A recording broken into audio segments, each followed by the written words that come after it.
Founded in 1951, the Detroit chapter of the Lynx was started by this group of women who were friends, many of whom were married to influential men. Well, today the organization has evolved into a group of women who are also friends, but now influential themselves, made up of trailblazers in their communities, doctors, lawyers, teachers. Their goal was and still is to build a legacy of friendship while taking care of the community through service and volunteerism. Denise Brooks-Williams is a senior VP and CEO of the North Market at Henry Ford Health. She's also president of the Detroit chapter of the Lynx.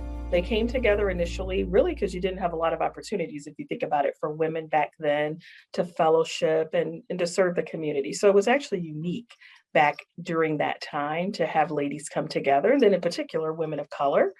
So I think it's wonderful to believe 70 years later, at least for us in the Detroit chapter, that we are still doing the same thing that the founders really had in mind, which was serving as friends, committed to taking care of our community. The organization raises funds for a variety of charities and causes, such as the arts, services to youth, and national and international trends. Over the last 10 years, the Lynx partnership with DPSCD's Detroit International Academy has helped expose students there to a variety of role models and career paths, as well as prep them for college.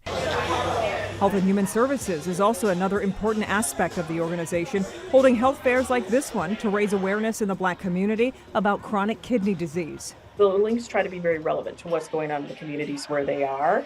And service is something that we count. I mean, literally, to be a Lynx in good standing, you have to do a certain amount of service every year. So we take it really seriously. Retired 36th District Court Judge Miriam Martin Clark joined the Detroit chapter of the Lynx in the early 80s after law school. She reflects on how it's evolved. When I became a Lynx, it was a different organization than it is now. We always had the same goals, but they weren't as focused as they are now. And the Lynx has really become a force to be reckoned with. Whereas in the early days, we were just friends getting together, having fundraisers, contributing to charitable organizations and agencies. So we always had a service-minded objective. It just wasn't as large as it is today. Today, the organization has more than 12,000 members in more than 270 chapters around the world, including many noteworthy members. They are women who understand the needs of the Black community and have the influence and power to help make a difference.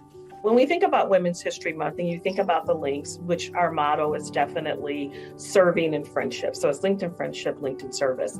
And I think that the common thread that you're going to find with women that join are women who embody those two attributes. So they enjoy the companionship of other women.